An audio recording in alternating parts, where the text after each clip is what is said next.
With that, if I could get a roll call, that would be super. Allison, thank you. Clay Mitchell, I'm here. Denny Dotson, I am here. David Peterson, Present. Stephanie Hicks. Here. Jim Wells. Great. Thank you. We have a quorum. Let's go ahead, move on to agenda item 3, Pledge of Allegiance. If everybody could please stand.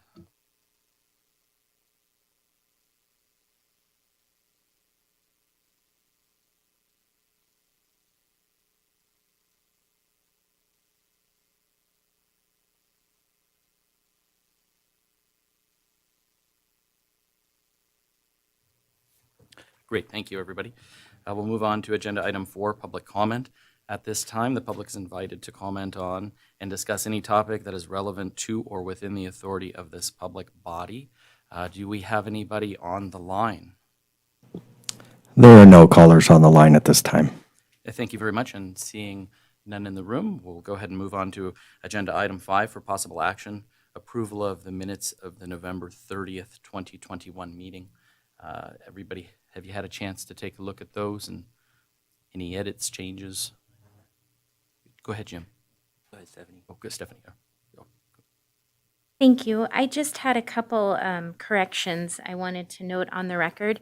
On page 2, the second bullet to the bottom, the last sentence there is a period missing after ability to provide services.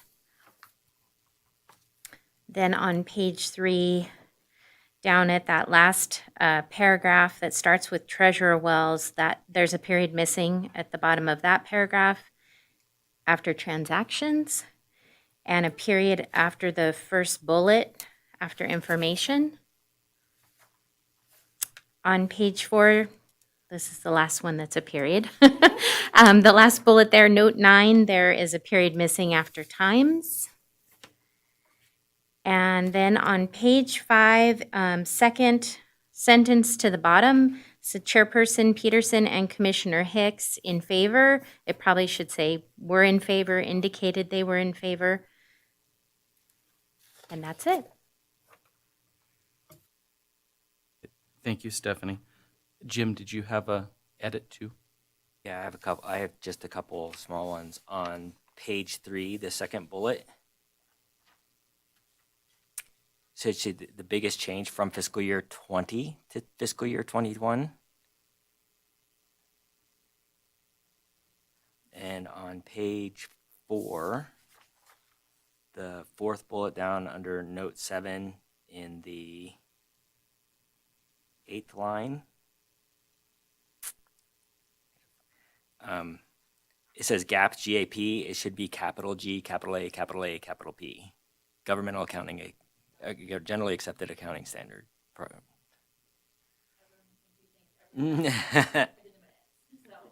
Yep, that's an odd acronym, but that's what that is. It's an acronym. That was all. Great. Thank you, Jim. Denny or Clay, do you guys have any edits that you would like to see? Thank you, Mr. Chairman. And as Denny, I do not have any additional changes. Okay, great. Clay, are you okay with those suggested changes by Stephanie and Jim? Yeah, that's fine. I'm happy to make a motion to approve if you'd like. Oh, great. Yeah, no, go for it. This is Commissioner Mitchell. I move to approve the minutes for the 11/30/2021 meeting with the noted changes and corrections. Thank you for that motion, Clay. Do I have a second? This is Denny, and I will second that motion. Thank you, Denny. We have a motion and a second. Any further discussion? Seeing none, all those in favor say aye. Aye. Any opposed? Aye. Thank you. Motion carries unanimously. Great. Thank you for the suggested edits there. We'll go ahead and move on to the consent agenda. Items 6 and 7. Item 6 for possible action, discussion and possible action regarding approval of the V&T statement of accounts payable checks paid November 1st through December 31st, 2021. So we've got a couple of months worth here. 7 is discussion possible action regarding approval of the adjusted V&T fiscal 21-22 budget report period ending December 31st, 2021. Jim, do you want to add any context, bless you, around these two items? Just a little bit. First, thanks to Story County for getting these out. I mean, this is really the format that I had been doing, and they have it coming out of their system, so it reflects what is in the system. There are a couple of discrepancies from what I have to what's in the system. So there are a couple of transactions that were recorded incorrectly by Story County that need to be fixed. But probably the biggest one, if you look at the budget account summary on page 1 for either November or December, it doesn't really matter. The revenues have not been broken out between regular revenue and polar revenue. So even though we had been giving that information to Story County, it was all lumped into just regular train operations. And so it makes breaking that out really difficult. So I have gone through, as of last night, December, and the revenue that has been generated via cash from Polar. And there is about $575,000 that came in via Polar, and that includes parking, the historical fee, and the ticket fees, but does not include any of the prepaid ticket sales that were accounted for in received in prior years. So I do have some semblance of an idea of what it is through December that matches up to what the bank statements show. So we have the information now. It just needs to be adjusted by Story County. Okay, thank you, Jim, for that. Does any member want to pull anything on the consent agenda? And if not, I'd be happy to entertain a motion on the consent agenda.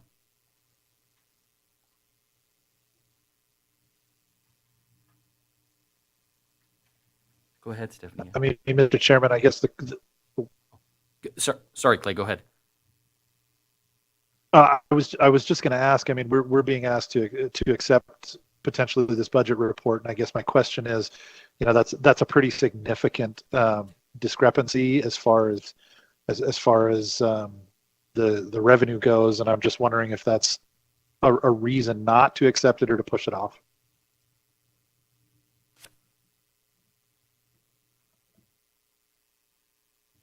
That's up to the commission, how you guys feel about that. In terms of the discrepancy, so Jim, just to clarify,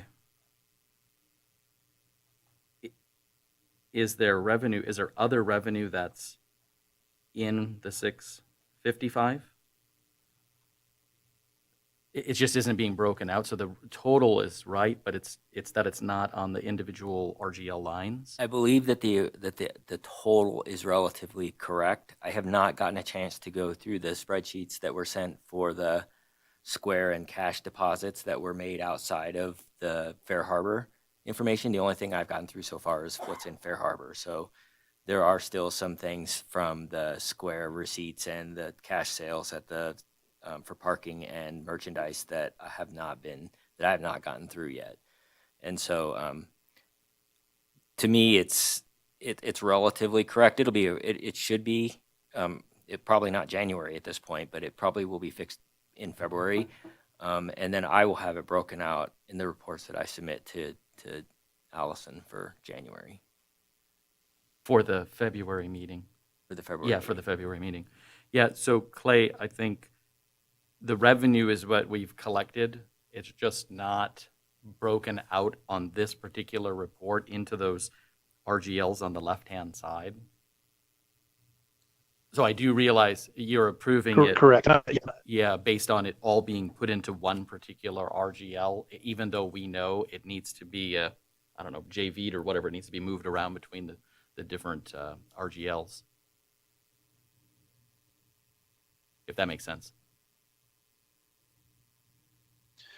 And I understand that, and I guess, yeah. And the question is just, are we we don't get a great picture of the performance in relation to the budget without those broken out between Polar Express and regular, and so I'm just trying to understand what our purpose is in approving it. Is it to say, okay, this fairly represents we can't tell the story without that information. And so I have no problem approving it, realizing that it's fairly accurate as far as the total number. But if we're trying to tell a story from or see how we're performing in relation to the budget, it's pretty difficult to do that in its current form. So I'm fine either way. Okay, I just want to make sure that we're meeting the need.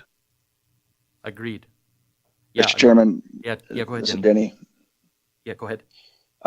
Clay, yeah, I'll just chime in here. This is the report, Clay, that I present the Tourism Commission. It's a very similar thing happens. It's not intentional. A lot of times we get stuff that's just deposited in the wrong month, the wrong fiscal year, and we just have to do a change with the comptroller to get that moved over to the correct bucket. But as long as the dollar total is there and we can answer to it, I think that's I'm okay. I'm comfortable with that because it's not perfect, but it does happen. The question that I have on here is the top of this report is period ending 11/30/21. So I know we're presenting this an additional month in the rears, but yet is this showing revenues that were collected in December? If not, there's just a conflict on the date. So I'm a little confused there. Normally that would be a period ending 12/31 and we'd see the full, maybe that's next month. Maybe we'll see the full scale revenue and expenses for Polar Express, which would be a little clearer, but I don't think this is a clear snapshot either way of Polar Express. Denny, Jim's going to jump in for a minute. Yeah, this is Commissioner Treasurer Wells. There should be two reports, one for November and one for December in there. We put it in because there were two different months. There are the check register and the budget reports. There should be two of each. Oh, you're right. I just scrolled down and looked at it there. So my bad. I didn't go down far enough. And Denny, just there's a second one as well for agenda item 7.2. Yeah, I'm looking at it. Okay, with the checks. Yeah, with the checks. I just didn't scroll down. I didn't scroll down far enough. Okay. No worries. Yeah, this is tough when we don't have a meeting, then we're doubling up with the reporting instead of just trying to show December. I think we were trying to show November was snapshot and then December was so. Go ahead, Stephanie. I was just going to ask, is it possible that, could the motion include that we're approving the consent agenda, acknowledging that Polar Express revenues need to be extracted out of the total revenue amounts for the January report? And then that way, at least we've documented it on the record, but we can move forward. I think that's a great idea. Yeah. I think that's a perfect way to handle it. And we would come back with the corrected through January 31st report at the February meeting and everything would be allocated correctly. I think that's perfect. Yeah. You want to make And that so motion? moved. Oh, okay. Oh, excellent. Oh, great. Excellent. Okay, so we've got a motion from Commissioner Hicks to basically, we'll approve the consent agenda with the understanding that we will correctly identify how many dollars go into the different RGLs on the 131 report that'll be presented at the February meeting. So that is the motion. Do I have a second? It's Commissioner Mitchell. I'll second that. Thank you, Commissioner Mitchell. We have a motion, a second. Any further discussion? Seeing none. All those in favor say aye. One question. Oh, go ahead, Denny. Sorry to jump in there. I just was scrolling this and I apologize. I didn't look down the very bottom. Can we get a quick estimate or a thought on royalties for Polar Express to give me just to see where we are? We budgeted $116,500. Allison's gonna jump in, Denny, on that. Is that great? Thank you. If that's okay. Yeah, sorry, it's because I can't see you guys, so it's like there's a little bit of a delay there. By the time I can hear you, but yeah, because we don't see you. So sorry about that. Didn't mean to cut you off earlier. So I'll jump in, Allison Bolton, Operations Manager. We are currently working on the royalties report to Rail Events. The way in which Rail Events requires the information breaks it down by adult versus child and the actual ticket price. So we actually have to go through each individual transaction one by one to extract that information. The estimation that Rail Events has come up with is close to the estimation that we're coming up with, but we're a few $1,000s off of what's reflected in the GL versus what we are reporting in the actual ticket sales. Part of that may be due to the 2020 sales that were rolled over into 2021, affecting that with the deferred revenue. We are anticipating, well, we do need to get that in by January 31st to have the 5% break on our royalty fee. So what we are doing is we are submitting a check for, I believe it's $120,000 in royalty, which is inclusive of ticket sales as well as photography sales. The estimation that Rail Events had come up with was $117,000, so we're close. If we are over in our payment to them, they will cut us a check back once we reconcile all of the numbers. Happy to answer any questions on that. Denny, did you hear that? I did. Thank Okay. you, Allison. Good job. Yeah, great job. Thank you. No, I have no further questions and ready to proceed. Okay, great. Okay, so we have the motion from Stephanie, second from Clay. Any further discussion? Seeing none. All those in favor say aye. Aye. Aye. Any opposed? Motion carries unanimously. Thank you, everybody. So we'll definitely get everything squared up with the January report at the February meeting. So thank you. We'll go ahead and move on to agenda item number 9 for possible action, discussion and possible action regarding proposal from Gabe Willimon Railroad Construction in response to request for proposal 2021-26 track maintenance services. So we did post a request for proposal back on November 15th, and Gabe's company was the single responder or bidder to that RFP. So in your packet, you all have a copy of Gabe's response to that RFP.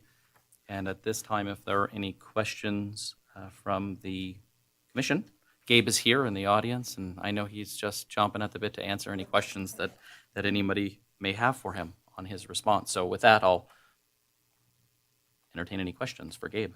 Go ahead, Stephanie.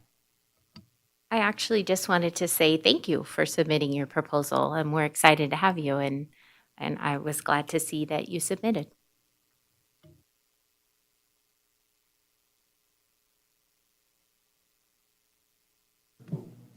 Just as a quick comment, in addition to the notification put on the Carson City website and commission website, I actually sent RFPs out to 4 individual railroad maintenance contractors.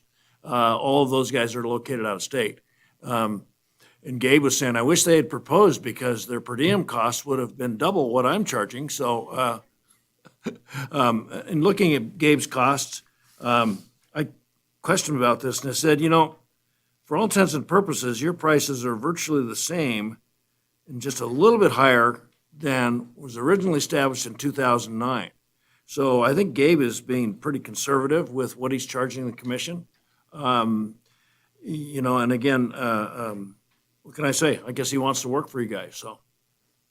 Yeah, well, no, we appreciate that, Gabe. So, and thank you, Ken, for pointing that out. Any other questions for Gabe, Denny, or Clay? Now I can see you, Clay. I'm good. Okay, any questions? So the idea would be, I'll work on a contract with Mike and Gabe and then bring that back in front of the commission at the February meeting for the commission's consideration and approval, if everybody's okay with that direction. I don't know, I don't know if we need to take a motion on that or not. Do you want to just give me authorization? Yeah, I think that would be the idea, is just, sure. Yeah, this is Treasurer Wells. I would move that we accept the proposal from Greg Willimon Railroad Company and authorize the chairman to enter into a contract with Gabe Willimon Railroad.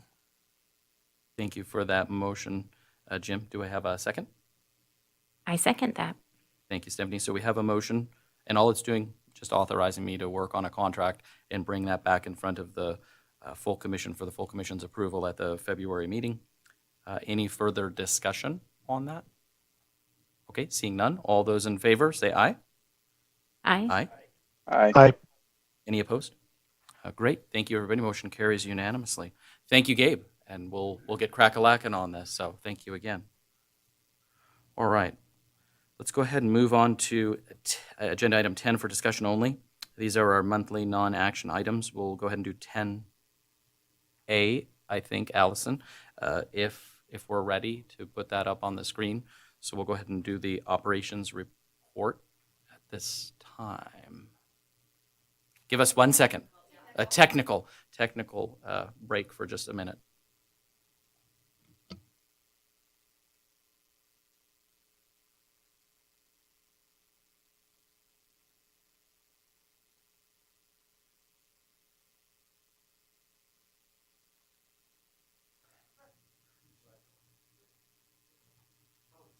We're just working on a cable issue, Clay and Denny. I don't know if you can see that, but just trying to get the computer to connect in on the television screen so everybody can see the report.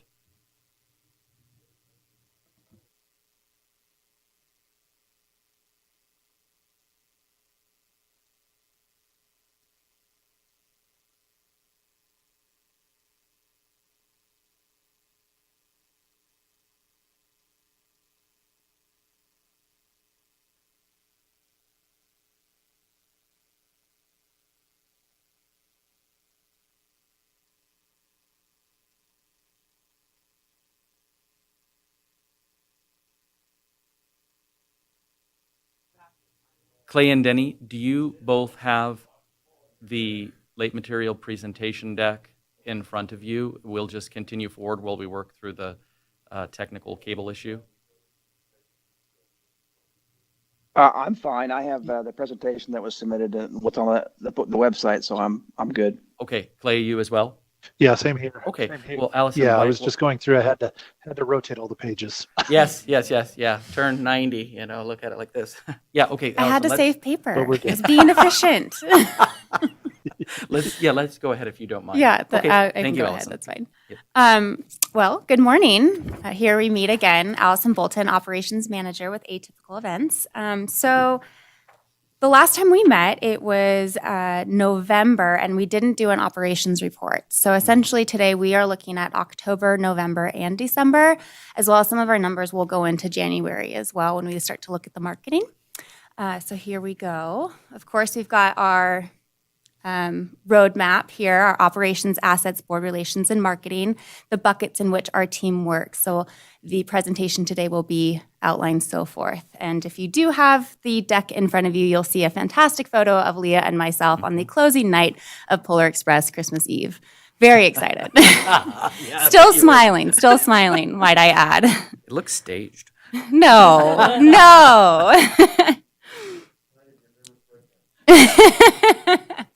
I only had a few of those. So operations, of course, was our biggest bucket in the last few months. Because of the timing of this, we're looking at recapping a season recap, as well as Halloween at the depot, as well as wrapping up Freedom rail bikes at the depot as well. So we did have a good season. We'll dive into numbers here in a minute. Very happy with where we landed. In terms of Polar Express, gosh, it was a lot about establishing processes and procedures. We had, a manual that was provided by Rail Events. We did have some historical documentation. However, it kind of felt to us like we need to do a little bit more systematically approach. So as we were planning, as we were doing things, we were writing everything down, making checklists, making deadlines, so that when we look to the next Polar Express, we have really a roadmap of what everything will look like. For example, the week of Polar Express, who knew we needed to run to the gas station and get gas to fill the generator, and then we have to swap out 9 propane tanks to do all of the heaters and all these little things that, we do events. We're used to last minute things, but this is a big operation. So it was a learning curve, most definitely. We did hire and train staff that worked through the Polar Express. We started with 11 staff and ended up with about 5 core staff. The reason we started with 11 was due to scheduling. One person might be able to work one day, one would work the other, so forth. Just the nature of work environment right now. We ended up with 5 core staff. And you know what? We made our small little team work for our operation. We received all of the retail, so we did have retail left over from the Polar Express from previous seasons. We thought it was only from 2019, and as Ed from Rail Events came and started going through everything, we realized some of our merchandise went as far back as 2014. So part of what we did, and this kind of crosses into assets a little bit, was we pulled every Christmas decoration out, every retail piece out, everything out into the steel building from probably 6 different locations to go through it all. Clean out what was broken, check lights on everything. We had a big dumpster that was provided by Carson City Public Works, which was really helpful. We filled that thing up and sent a lot to the dump. I truly believe that some of that stuff had been sitting there since 2010, and we just kind of cleaned it out, and we were left with, what would produce a solid product. In terms of customer service, this was a huge chunk of our time. On average, due to the Polar Express, we probably received about 60 to 70 phone calls per day. Of those phone calls, we'd probably get about, what would you say, Leah, 10 to 15 voicemails? At least. And so the method that we had for our phone system was we checked and returned these phone calls twice a day. First in the morning and then at the end of the day, or sometimes, mid-afternoon, do them in one large lump of time to get through all of the phone calls. We changed the voicemail to reflect, hey, we're sold out, email this email address for our waiting list, etc. But sure enough, we still had people calling, hey, are you sure you're sold out? Yes, we're sure we're sold out. So Leah handled that with our team, and she did it with such grace that made me proud. So another thing that we did in terms of Polar Express was hot chocolate. And I didn't know that this was such a hot spot for so many people. But we really, we were told how hot chocolate was done in the past and what that would look like for our operation. And while I came in saying we weren't going to change much, we did change this. We put in a new method, a new procedure, which actually allowed us to use less staff in the hot chocolate room. We went from having 5 staff in the hot chocolate room to having 2 to sometimes 3 that were able to do the same job. So we're quite proud of that, and we have everything printed out and posted in that room in the depot so that, moving forward, it's just set, and there's no question marks on how to make hot chocolate that's hot. There's the key. And not too hot. There's a sweet spot right there. And Ed with Rail Events did come out week 1 of Polar Express and helped us do that as well. Hey, we launched the Polar Express train ride. I know that seems like a silly bullet point, but we did it. We did send out a survey. Anyone who rode the Polar Express did receive an email after riding that said, hey, thanks for riding. We'd love if you could fill out this survey. We got about 82 responses from that, and so we ended up sending out a additional e-blast this week to those ticket purchasers to say, hey, please take 2 minutes, fill out this short survey. We're going to pick someone at random and give away 2 general season tickets as a little entice for people to fill that out. Surveys are polarizing. You get really happy people and really not happy people. So that the last time I looked at the surveys, it was very reflective of that. You had people who were over the moon, best year ever, this is amazing, to people that were like, hey, we didn't like it. Such is life. We will go in depth with the survey results at our board retreat and do a full in-depth Polar Express recap, and we'll talk about that retreat here in a minute. So looking forward to the next season, we are trying to finalize our 2022 general train and Polar Express schedules. We will be talking about this at the retreat because we are anticipating potentially doing some changes to the schedule as it has been done in the past. We're also coordinating with Freedom Rail bikes. We're still winding down some of the numbers, and we'll get into this in a minute. So we're still closing out 2021 for them before we hit the ground running with 2022, working out some quirks and kinks and making sure that we have a smooth season this upcoming season. And then Polar Express, Rail Events has already reached out for our recap meeting, and to talk about next year, we have that on Monday. We'll be able to bring their feedback from their team to the retreat because we'll be discussing Monday. They did do a survey, or not a survey, a checklist. What did they call it when he was? when he was here? There's a name for it. There's an evaluation of like very key things that you need to hit. There's about 62 things in this evaluation that they walk around and hit. We checked every box except for 2. So he said that, especially for it being our first year, that it was quite impressive because some organizations don't hit half of them.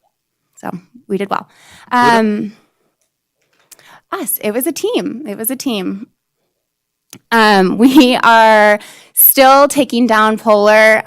There is a timeline with our contract of when that needs to be taken down. We won't have the public into our depot, though, until May. So everything Christmas will be taken down before then or covered up. And then, survey results, we talked about that.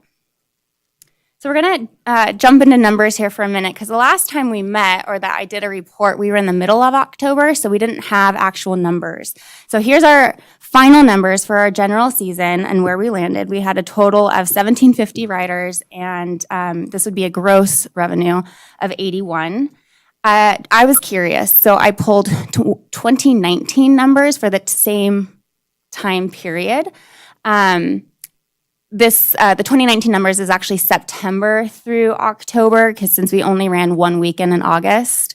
And so we were lower in 2021. And I do attribute that to 2 main things. The first being the obvious of COVID.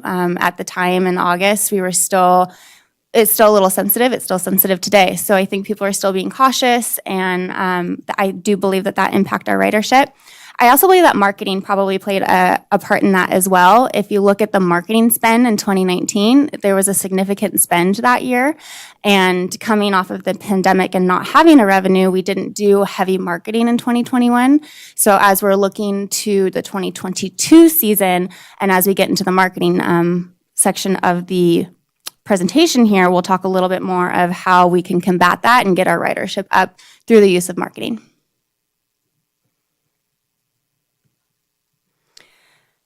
Rail bikes. So you'll see a big not confirmed here. We are still finalizing these numbers, which is why I don't have them totaled up on the side for you, because I don't want to give a false picture. Right now, we've got 3 different sets of numbers. We've got a set of number from the staff, a set of number from management at Freedom Rail, and then we have a set of numbers from the actual ticketing system. I think this is probably close to what we did with rail bikes, but we do have a call with them next week to kind of work through where the discrepancies are to get a finalized number on that. Allison, can I just jump in real quick? So just not to alarm, and Allison is right, there are some different sets of numbers. I sent an email to Todd and Vinny earlier this week just outlining what we were able to pull from Fair Harbor versus what they were pulling from Fair Harbor. But then I want to remind everybody, Fair Harbor didn't come into play until May of 2021. So we had cash sales, check sales, the swiper, whatever that thing's called. Square. I think there was 2 different sets of swipers. Yeah, 2 different things on the phone or whatever that were going on, and manual processing of credit cards. And so just trying to reconcile all of those numbers, and we want to come back to the commission with, here's what the final picture looked like from April, until we shut them down in October. So, yeah, but thank you for staying on top of that and working with them for next week to hopefully. April definitely impacted it. Another impact was all the refunds, and then the sales converted to gift cards is the other thing. So because of the smoke that we had so heavy in the summer, generally speaking, their team pushed for gift cards as opposed to an actual refund. Which is going to affect the ridership as well as the revenue. Yep. So that's just I wanted to throw that in for some context around what was going on back in April and the first, 7 to 12 days or whatever of May. Thank you. Okay, so these are very tentative numbers. We're probably looking at a slush of, I'd say, $15,000 to $20,000 when you look at that total rider revenue, mainly attributed to what I had mentioned before with the deferred revenue from the 2020 sales, as well as just trying to break down, and gift cards. So if someone purchased a gift card and then used it for the Polar Express, how does that affect our revenue? So very loose number. I'm not going to report net today. I can say that we made money. We didn't make as much money as we have in the past, mainly due to we did have a lower ridership because we were one car missing, but we had another car that was an additional revenue. So it was just a different year. So we are fairly confident though that at this 10,500 number in terms of total riders. So we have it broken down here by coach, deluxe table, private room, and VIP. The reports that we have to provide to rail events breaks this down even more. So it would have coach adult versus coach child, VIP adult versus VIP child, the deluxe table, and the private room. We're just marking them all as adults since those are sold as kind of blocks of tickets. So if you're looking at historical data, 2019, we were at about 15,000 riders at a mostly sold out season. It wasn't completely sold out. So really, relatively speaking, we did well with one car less. We did have some cancellations that came in, also affecting the revenue and the way in which Fair Harbor pulls the reports and the ticket count. With those cancellations, we did a new no refund blanket statement this year for Polar Express. That was new. Some people understood, some people didn't understand. I do think that will be a continual learning curve moving forward because we do anticipate keeping that no refund policy. However, if someone called us well in advance, say it's Monday, and they're riding Sunday, and they say, hey, can we cancel? What we did is we actually had a waiting list of about 100 groups plus wanting to ride the Polar Express. So we would check the cancellation list, fill the seats, and then we would refund with a $25 fee to the patron just to cover the costs, our time, et cetera. So that, again, is also kind of affecting the ridership and the revenue because we did have, I would say it was maybe about $10,000, give or take, that was in and out of cancellations. I'm actually going to stop for questions at this point, mainly because I know that this was probably at most top of mind for most people with us just coming off the Polar Express season. I do have photos and additional information, but I just want to today congratulate you and the team. I think you guys did an amazing job, and Gabe, I know, was helping get stuff set up. I also want to compliment Tom Gray, too, for I know there were some things going on in the very beginning with fixing, more wiring-related things, I think, than anything else. wiring, bearing, Yeah, we had lots of different things. To get everything off the ground, I was very impressed, and I want to also thank Ed Rizicki from Rail Events, too, for coming out and assisting and helping get everything set up. And he was very pleased with what he saw. He loved the way that you all, I know you're going to show the pictures of the depot and everything, but the way it was renovated and the way the merchandise was presented, he was very pleased to see that. And I want to thank Carson City Public Works, Darren, Stephanie, and the team for providing the facility, the buckets and everything that we put all the garbage and everything in, and helping cover all of those costs. So I would say awesome job since this was all new for us, right, trying to figure all of this out. So great work. With that, though, I'll any questions or comments that commissioners want to make about the Polar, please feel free to go ahead, Stephanie, jump in. I just wanted to say that all the feedback that I've received so far has been fantastic. So that's really exciting. I think it was a very well done event.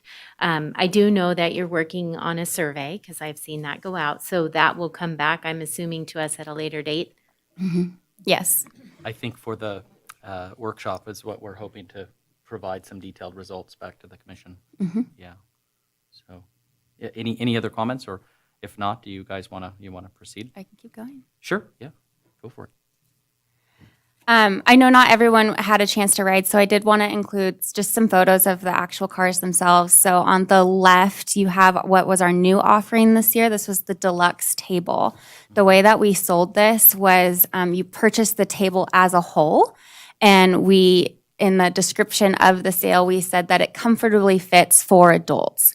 So however the purchaser wanted to fill the table, they were able to do so. So we had, 3 adults, we had 4 adults and a lap baby. It just kind of depended on how they wanted to fill that. And as we started getting sold out, we even saw, the tables filled with just 2 people because that may have been all that was left.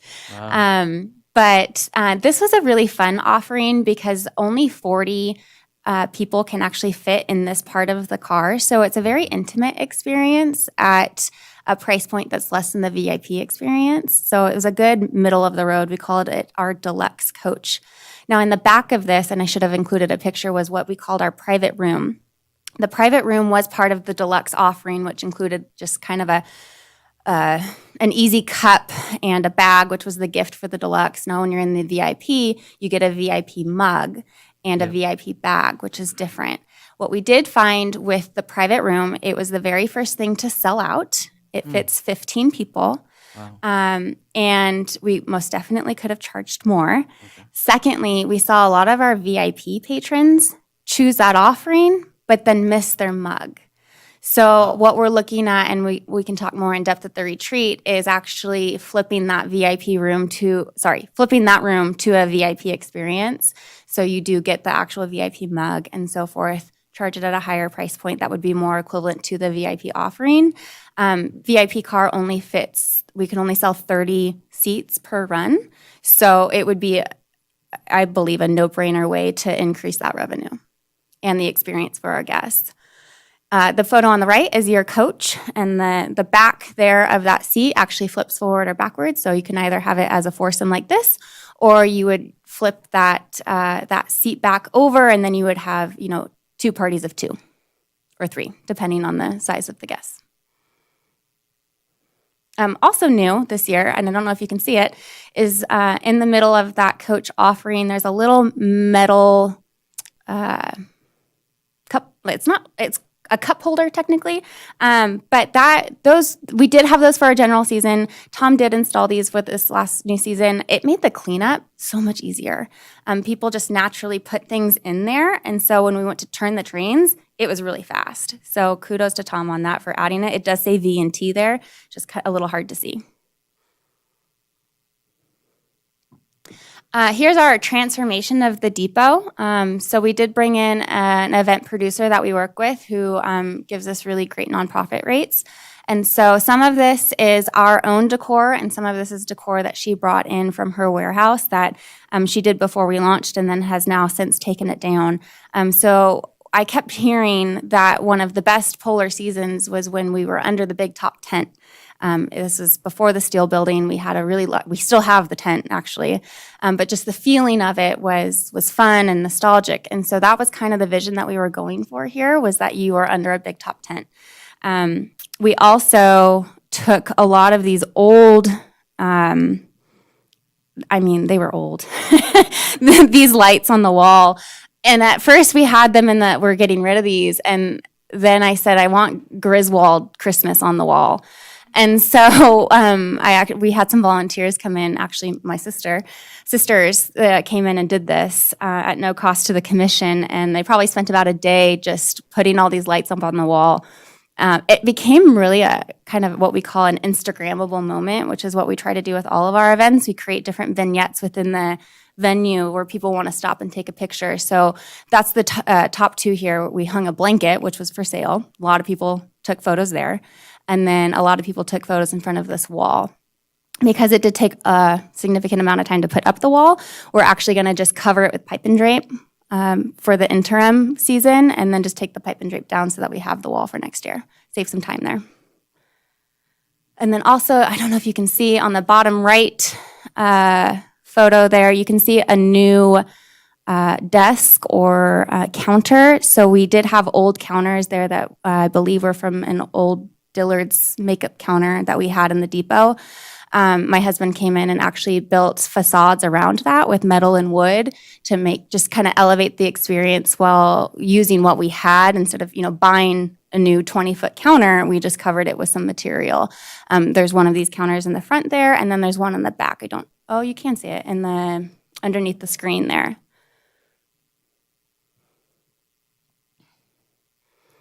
And then these were actually taken by Zach at the Carson City team. He came and rode and walked about and took some photos as well of the experience while on board. Okay.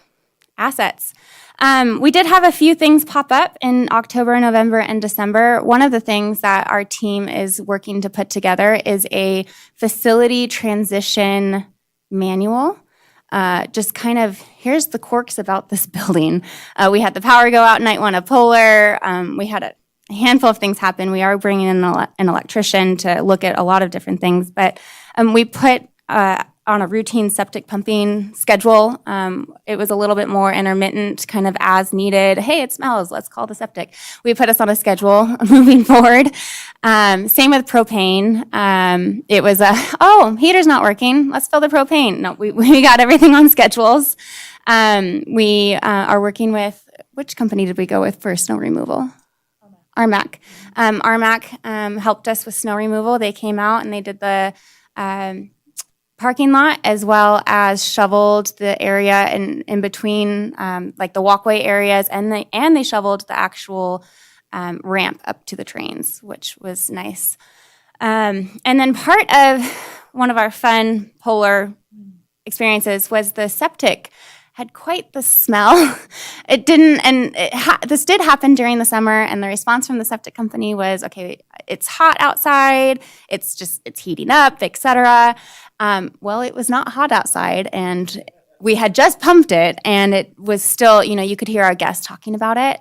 And Leah might have to jump in because she coordinated this, so I may not be as up to date on the information, but the solution was to install airtight septic risers, which basically lifts the tank, right? I'm getting too technical. Yeah. We're gonna keep airtight septic risers. Thank you. Am I on? Yeah. They were cement risers, so they were not as, again, airtight as these new, I think, more modern technology risers they put in. So they took out these cement ones and installed these newer ones that are maybe more airtight, so we'll keep the smell in, essentially. So. Moral of the story, it worked. As soon as we did that, it was about the middle of the season, and as soon as we did it, the stench went away, and we had no more complaints. So there was that. And yeah, moving forward, we are bringing out an electrician, doing very minor depot improvements, just kind of more necessities versus needs. Necessities versus wants. And then one thing that did happen is we did discover one of the pipes, Ken might need to jump in here, did crack that services the train. We did turn off the water, but there some step in the process, we do have a cracked pipe. We're looking at having that fixed in April. The team has been notified of that. Ken and Gabe are working on it. So just one thing that did come up through the last few months. And then an inventory.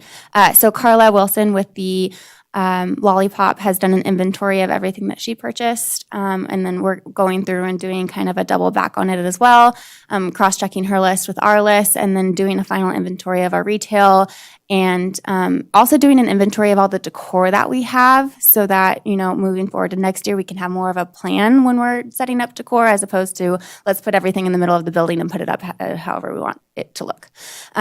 So again, just a little bit more organization to it. Can I ask just a quick question about that? So I know when we did the contract with Carla, she was purchasing the equipment, and that's what you're referring to is getting all those electronic devices, like those lavalier mics and all the whatever we purchased for the actors and everything. Correct. Yeah, okay. It should be all in the Connex that's in front of the steel building. She just finished this last week, I believe, and so we just need to go in and double it and make sure that everything's accurate. Yeah, and that's one thing, you guys, I should have thanked the actors too. When we had the microphone related issues or whatever, it was in one car, but it wasn't in the other cars, whatever was going on, they really kicked butt. Like their improvisational skills were awesome. They sang a cappella. They They just did. made it work. Yeah, because when we went on, I thought those two girls were fantastic, quite frankly. So, kudos to the young people that were our actors. Yeah, so thank They you worked for, hard, for yes. clarifying about the electronics, because that's one thing I know we were probably frustrated with a little bit before you came on board with, where is all this stuff at? Oh, it's in somebody's garage, it's in somebody's house or basement or whatever. So centralizing the inventory and having in one place, but then also cataloging all of that, I think is great. So we'll know what we do need or we don't need going into each season. So thank you for taking that on as well. Yeah. The one piece that will change year over year is the costume component. So there were expenses that were incurred for the costumes for the onboard crew. I'm not sure how much of that is reusable for future years or what is in the Connex or what was just going to given to them. But that would be, and I did talk to Carla about this, that would be a cost that we would that we would incur year over year because the staff changes.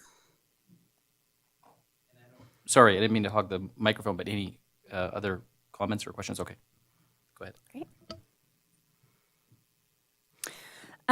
Board relations for October, November, December. We our audit is complete and has been submitted to Mr. Thorpe. We are printing. It was completed within the last. It is printed and will be sent this week. Okay, Yes, probably we're close. tomorrow. We Yeah. are close. Printed in my bag. We did work with Mr. Roy Street to come up with a payment plan. Originally, when we met with him to finalize the agreement, he wanted to pay via credit card. When we did the first transaction, he changed his mind. So he'll be mailing a check. And so our team has it on our calendars for the first of each month to just double check that to make sure that those payments are coming in according to the payment plan. We did accounts payable. We took over the Form 55 reporting with training from Ken. So our team now handles that and renewed our insurance. Up next, continually to work through commission meetings, accounts payable, and we do have a budget coming up. And then the biggest thing here is that board retreat. Scheduling is so much fun. So tentatively, what we are looking at is, Yes, okay. The 9th is, Clay, except does for that work- Clay. Clay, does that work for you? You're the last person I'm waiting on. February 9th. Did we lose Clay? All right, give me just a second. I saw your email, but I was not. I'm here. I don't have the video running because I'm in Virginia City and we send our internet by carrier pigeon or something. So it really Is your modem working? I thought I heard something pinging in the background. Yeah. No, we Pony Express actually is how we send our texts. Fantastic. So it sounds like the 9th will work for you? Yeah, 9th should be fine. Fantastic. So the afternoon is what everyone had available. So I would say at minimum plan for 11:30 to 5. We'll bring in a catered lunch. Originally we were looking at doing a full day. And we'll have to be very efficient with a half day. So what we're looking at doing is potentially doing some committee breakouts that morning. So if you are available for the full day, just let Leah know, and if we can do some committee work in there before we have the full retreat starting at 11:30. Use the best of our time, and then we'll get a notice of possible quorum up as soon as possible. That sounds good, and that works for everybody if you have some extra time in the morning, and I can be available in the morning as well that day. So, Great. yeah, thank you. Thanks, everybody. I know that's a big ask, so thank you for making the time on that. Definitely. Part of the big things that we're going to cover at the retreat is the polar recap and really diving into numbers, budget, and next year. We will also like to talk about the 2022 general train season and what that looks like, as well as new events that we would like to incorporate. The other two big things that we want to go over is group sales. We have had some groups reach out, and we didn't really have that in 2021. There has been a historical break on groups, so we want to talk with the commission of what that looks like for us moving forward. And then lastly, we want to look at our upcoming RFPs for the next year and kind of deadlines, committees, things like that. Those are the big things for the board retreat. If you have anything specific that you would like covered at the retreat, just email our team and we'll see if we can work it into the agenda. And I talked to Allison last night. Obviously, we put our strategic plan together, which was approved, I want to say in February. I feel like it was February, but we're operating under that architecture, right? That framework too. So we're going to be revisiting that strategic plan because we had some Correct. milestones. I don't want to say they necessarily exactly lined up with the end of the operating season, but they were like fiscal year based milestones Correct. for 22. So we're going to be talking through those as well. So Yeah, we'll do a touch base on that. yeah, and Denny, on the group sales side of things, when Allison mentioned this to me yesterday, it got me thinking, like with Go West, and I know James, when he was with us, had a lot of questions at ABA and NTA about the trains. So I think it's a relevant topic, and if we come to some conclusion, I'm thinking that might help Lydia from my team for Visit Carson City, and then potentially Katie, right, handling the RTT appointments at Go West the following week. So hoping we might be able to provide both of them with something to be able to say to answer those questions for some of the tour operators. Yeah, Dave. Yeah, you're right. Groups are untapped, and there's, as things loosen up a little bit more, there's more and more interest for groups to come out. I mean, we got a group of 85 today in BC that are from Florida. There's all kinds of opportunities and that's something that I think as you look at the marketing, I'm excited to talk about that because I think that is a very big miss on our end. It's always been one that I preach when things are down, don't cut your marketing. Unfortunately I think we did a little bit of that. Allison mentioned, all of us, whether you're Carson City, City of Carson, Story County, the VCTC, Virginia City there, everybody, this February, one of our busiest times of the year. People go, why? Well, it's because of what we're talking about. Whether you got a board retreat, a strategic plan, budget is looming over our head. You got all these contracts, like Allison mentioned, about that's got to be worked out. You got to be worked out a train schedule. You got to work out your marketing plans. You got to work out all the stuff that's got to be dovetailed into a budget that we got to approve next board meeting, and 2 board meetings. 2 board meetings, yeah.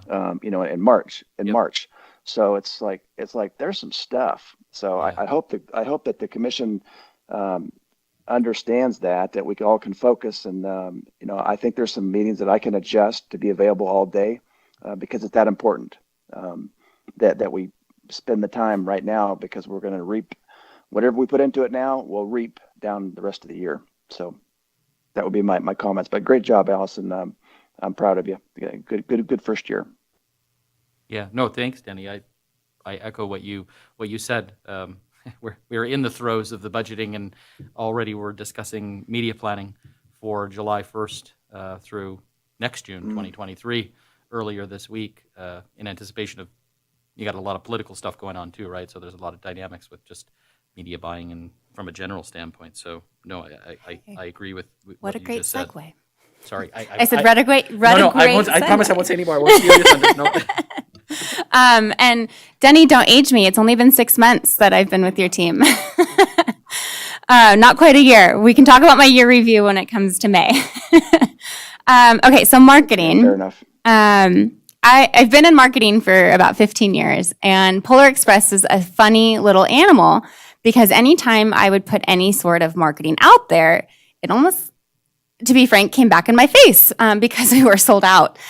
So oftentimes we had one of 2 things. Either one, I can't believe you're already sold out, I'm so upset, et cetera, et cetera, et cetera. Or 2, it became almost like a chat of tickets for sale or tickets needed. Hey, I've got 2 tickets for sale. Hey, I'm looking for 2 tickets. And we'd get chains of 50 comments of people going back and forth on our social platforms looking for and buying and selling tickets. I'm part of a moms group, Northern Nevada Moms. They even had their own. Hey, post here for any Polar Express ticket exchanges, where they were going back and forth around tickets. Did that affect us at check-in? Well, at check-in, when we're checking you into the actual train, we take the reservation name and give you that amount of tickets. So there wasn't really a plan in place of, cross-checking, like, do we want to check IDs to make sure that you are matching the reservation? Something to maybe talk about at the retreat, because it is something that we came across. So posting for Facebook and Instagram, I actually kind of pulled back on that a little bit. I did more stories. I think we did about 40 or so stories through the polar season, and I kept those posts a little bit more limited to the big announcement style information that we needed to get across that impacted the season. Because again, the chain of the comments on those posts tend to get a little crazy. With the stories, less conversation, right? It's a little bit more monologue than it would be dialogue. So if you're looking at, these numbers are for October through January 23rd, I believe is when I pulled these. So our Facebook and Instagram are growing. When you have a platform on Facebook that is of 16,000, your reach and your increase is going to be lower than, say, a smaller platform. So because your quote unquote relevance with Facebook is the way that they do the algorithm is kind of silly. But this is our most reached post here that you've got on your deck. It reached 3,300 people and had 164 reactions. It was for the Polar Express being sold out. That was our most popular post during that time period. If you look at Instagram, I actually included just a snapshot of the reach of the stories. So on average, the stories would reach around 3 to 350 people for each story that we did. If you look at the posts reached probably about 200 more than that. So you're looking at about 500 to 700 was the reach for each post.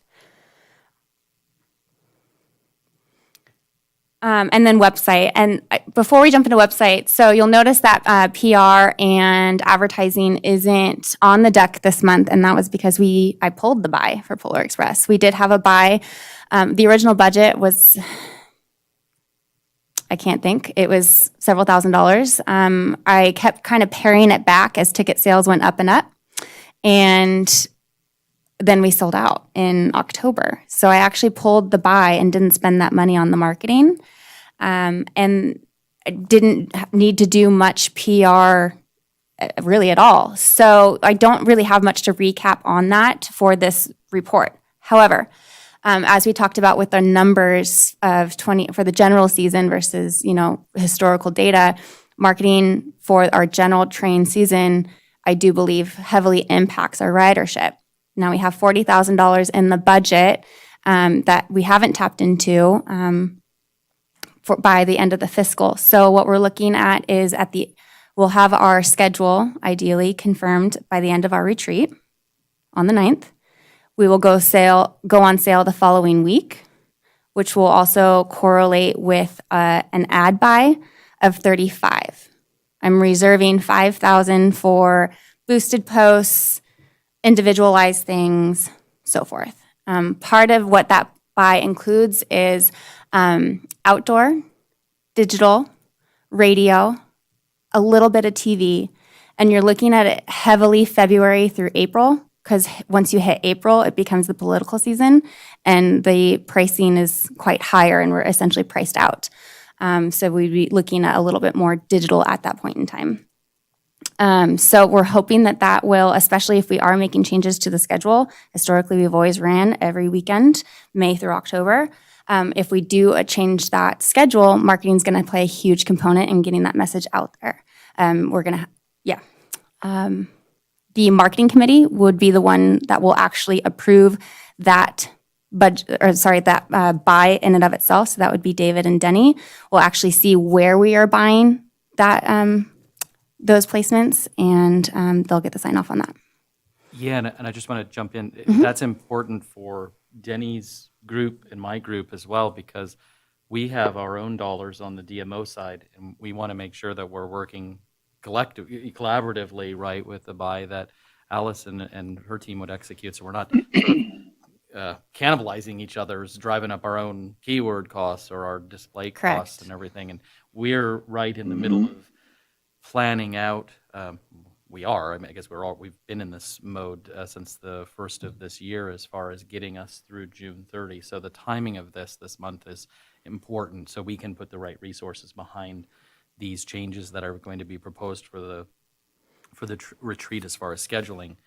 Nobody's going to know about those changes, right, unless we're getting the word out there. So I think having a good mix with marketing, and then a PR component to that as well is going to be important. And we too will put resources behind that on both fronts. So, yeah. So thank you for explaining that. Definitely. Yeah, Mr. Chair, and Allison, that's Denny. Yes, go ahead. Allie, you're spot on looking at what's working and what's not. I would like to, like Dave said, I can't wait for us to talk about this in our subcommittee to talk about, reallocating. And it looks like you're looking at it, which is cool because you should. Some things that traditionally are not working as well as they did in the past. But I have a big caution for you and for the commission. And I'm passionate about this one, and that's called brand recognition. And where you get into trouble with brand recognition is specifically on special events. And I'll use Polar Express, or I'll use camel races as example. You allocate a certain amount of for that time frame to do your marketing.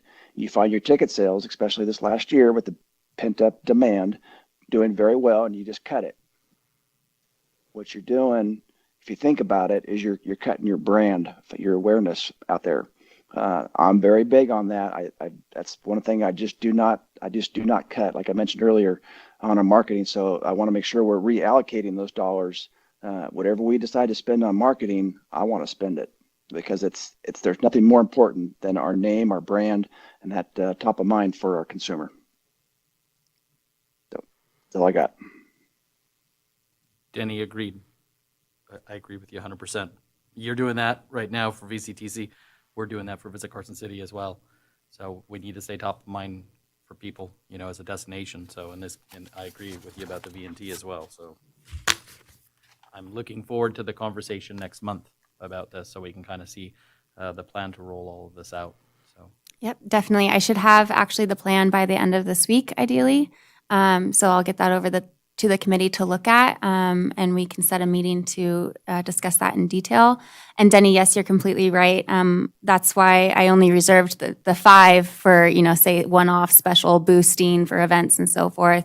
Really, that 35 will be heavily focused towards the brand recognition and our new schedule, really.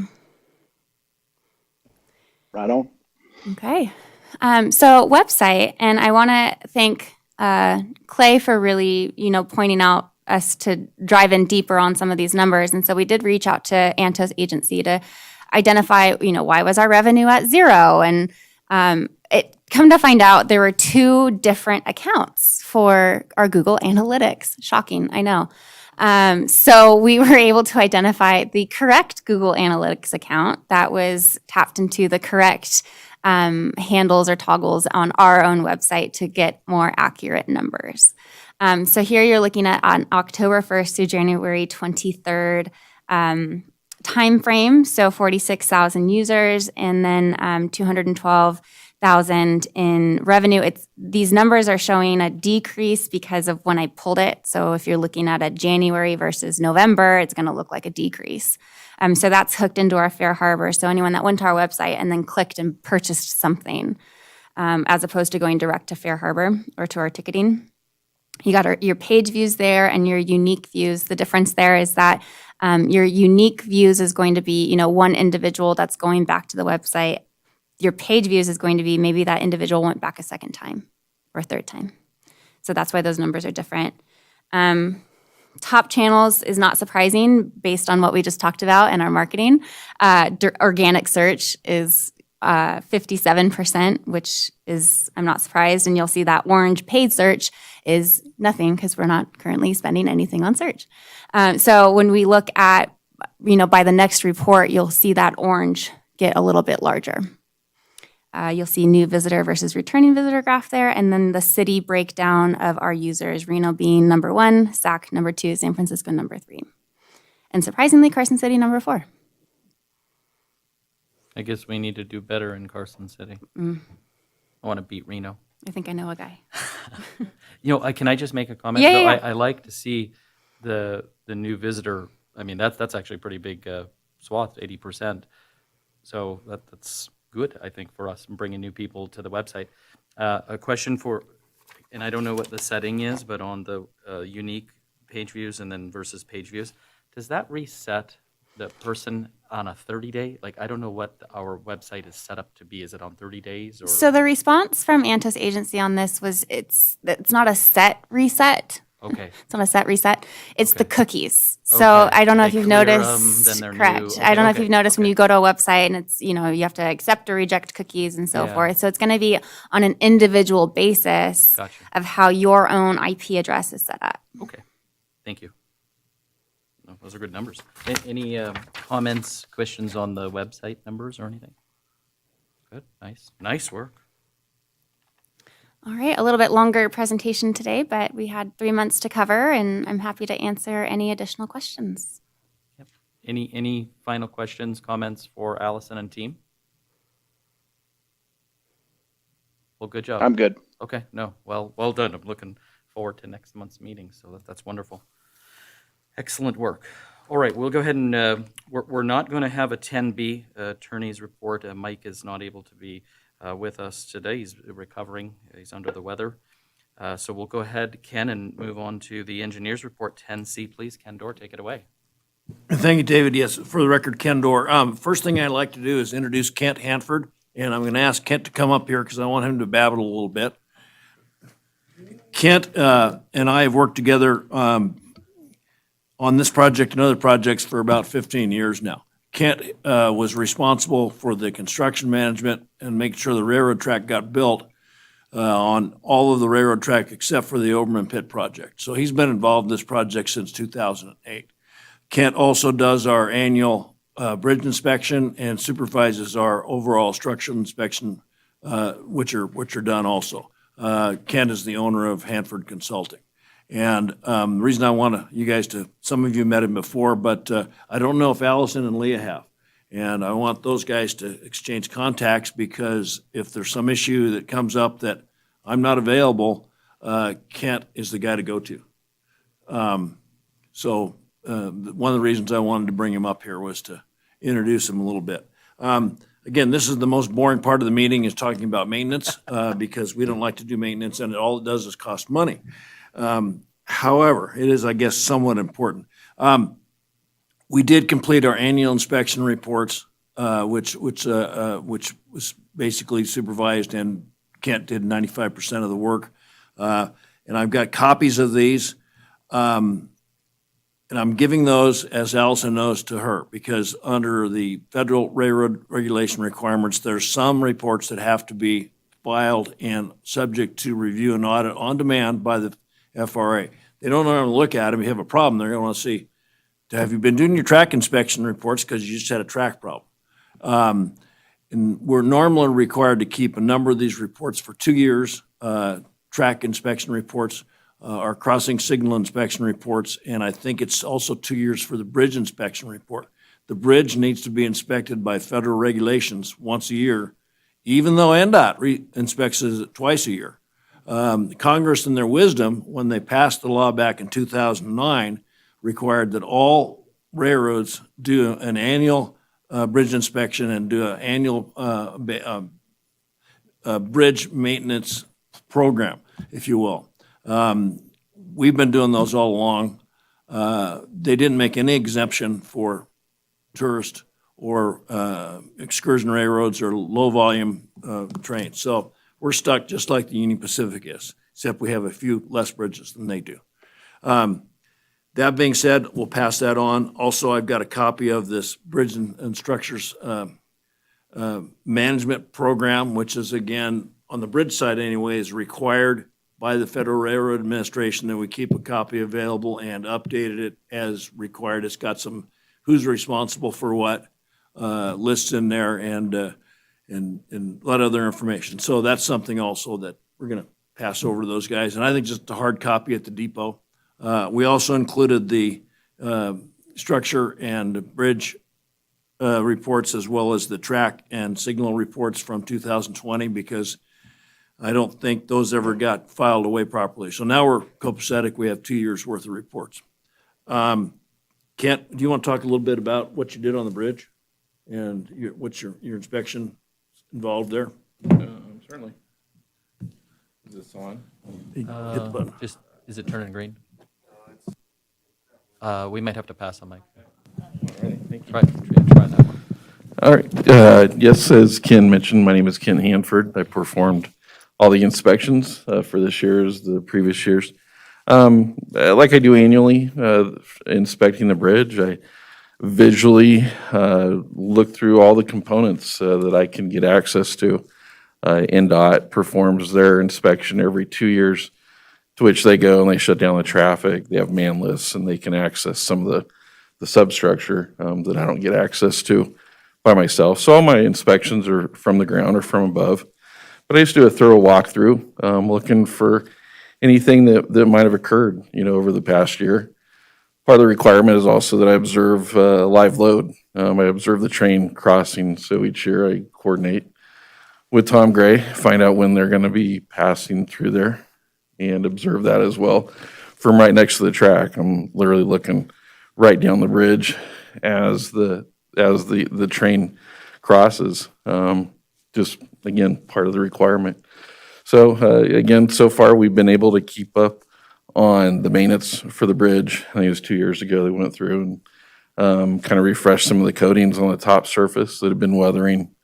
Some minor repairs, addition of a bolt on one portion of it, and I believe some concrete patching where NDOT identified some possible spalling in the concrete at the north abutment.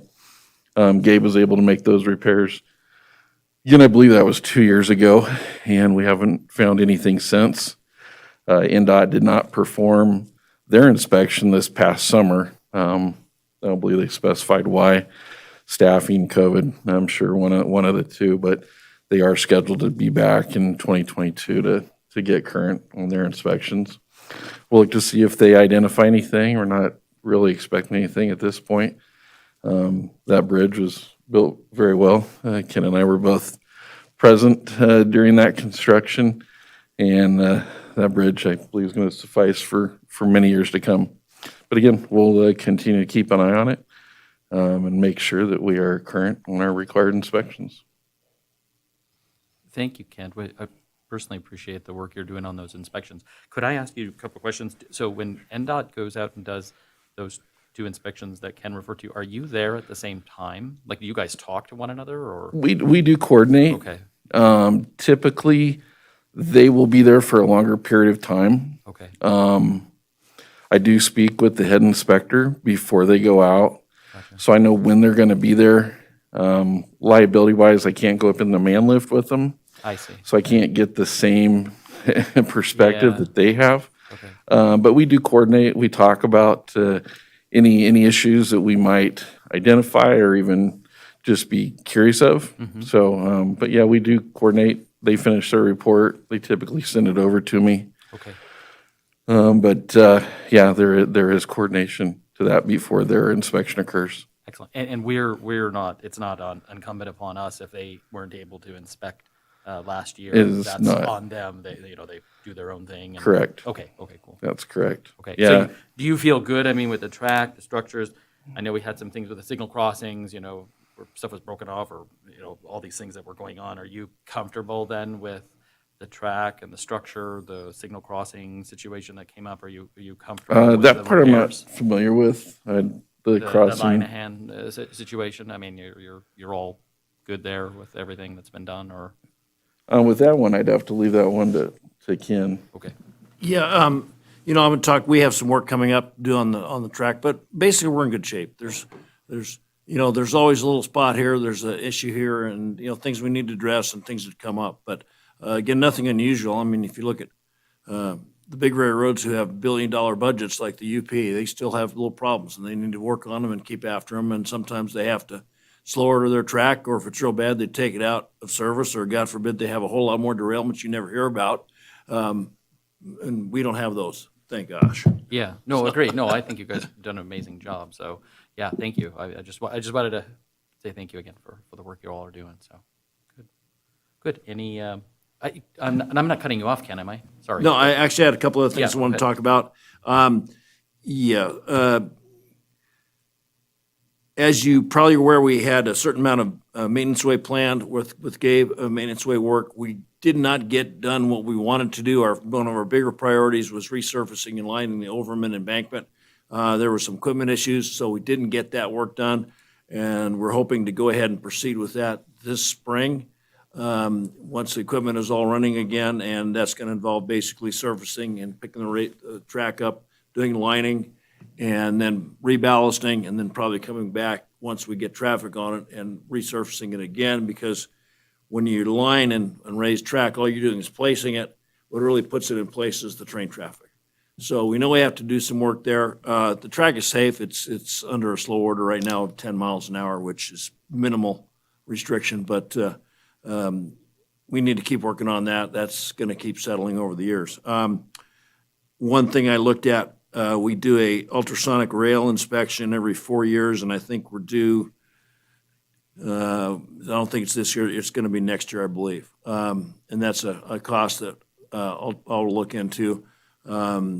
They've raised their prices. It started at about $3,000. I think they're up to about 10 now. But the advantage of that, and we coordinate with Thomas. He looks for his ultrasonic rail inspection issues on his track as well as ours. And what you're trying to do is detect a broken rail or an incipient rail that's going to break, because you don't want it to break under traffic. All the railroads do them once a year, mandatory, the big railroads. One broken rail could ruin our day big time. So it's well worth the expense. The good thing is we don't have the tonnage, so we don't beat that rail up quite so bad. To-do list this year, I was going to have Gabe talk a little bit, but what I need to do, I need to upgrade our track inspector and signal inspector list. That also is something the FRA wants to have in case they want to look at it. We need to do, and Gabe is working on some material purchases for spikes and bolts and graphite and miscellaneous things. And he's been working and trying to get some response out of A&K Railroad Materials out of Salt Lake. And I'm going to keep bugging him until we get a PO from them, and then we'll see if we can move with that. And again, basically the work he's doing right now, some of the work that was on our list for last year, now that the weather is halfway decent, not summertime, but there's work that can be done. He's going to be proceeding with what we're calling a joint oiling program, which is taking a look at the joints, putting lubricant on and re-torquing the bolts on the joint bars, as well as when he does that, he also looks at high spikes and anchors and all this miscellaneous boring stuff that why are those guys on the track? And then it's been a couple of years, but part of the thing is the rail ends and frogs and components, they tend to wear around and break. And Gabe loves to weld and grind. It's fascinating work, and so he's going to be doing some of that. And then we'll get into the surfacing later on this spring. That's really about it, I think, at this point for me, because I know this is really a boring subject, and you don't want to talk about it any longer than you need to. So if any more questions, I'm good. So Just one more, and then I'll open it up to the commissioners.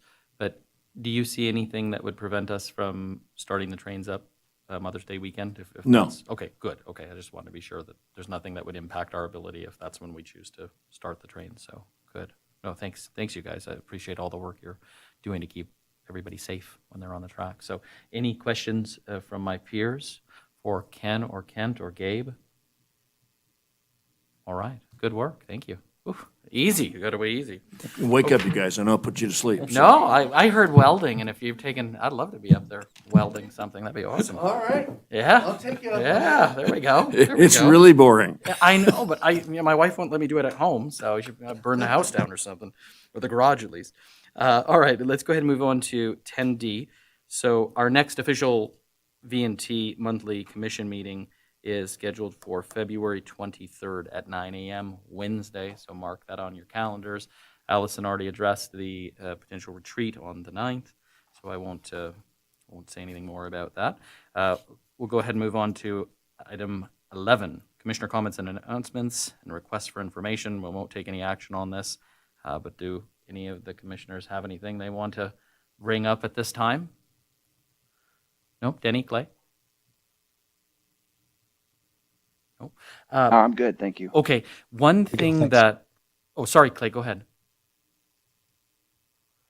Nope, good to go. Oh, okay. Thank you. One thing that I just wanted to officially bring to the commission's attention, over the 4th of July weekend, we are going to have a really cool event. It's called the Great Western Steam Up in Carson City. It's being put on by the Nevada State Railroad Museum and the Friends of the Nevada State Railroad Museum group. And it's celebrating the 150th anniversary, I guess, of connecting Carson City and Virginia City to Reno on the V&T. And I may not have that exactly right, so I apologize if I don't. But they're looking at bringing in potentially 10 locomotives that ran on the V&T. And as I understand it, these locomotives haven't been on the tracks or together, for that matter, in like 87 years. So it's a pretty cool event. We're looking at maybe 2,000 to 5,000 people coming in for that 4-day period into Carson City. Those are not my numbers. Those are coming from Friends of and the Railroad Museum. But they have asked if they would be able to come and present to this commission and talk about the event. And what they would like to do is have special V&T trains running back and forth between Virginia City or Carson City and Virginia City and back over that weekend. And so that's something that maybe at the retreat, I might have some more information. We were supposed to meet, I think, Friday this week, but it got bumped out to next week. But I just think there might be a really cool tie-in with the V&T Railroad and Tom and us and everybody to make that a really cool weekend and get people up to Virginia City as well. And so they've expressed some interest in partnering with the V&T Railway Commission on that. And I actually, Tom has been in touch with the group as well. I think he's bringing a locomotive down as well that will be displayed at the Nevada State Railroad Museum on the grounds there. So, so I think this is a neat event, I think, for the region. So anyway, more to come on that, but I just wanted to make mention of that officially on the record today. So, yeah, so if there are no further comments, that's all I have. If there are no further comments, we'll go ahead and move on to agenda item 12, public comments. So again, public is invited at this time to comment on any matter that is not specifically included on the agenda as an action item. No action may be taken on a matter raised under this item of the agenda. Do we have anybody on the phone? There are no callers on the line at this time. Okay, thank you. Seeing none in the room, we'll go ahead and move on to item 13. Could I get a motion to adjourn? We are adjourned. Thank you, everybody. Take care. All right, bye-bye. Bye, guys.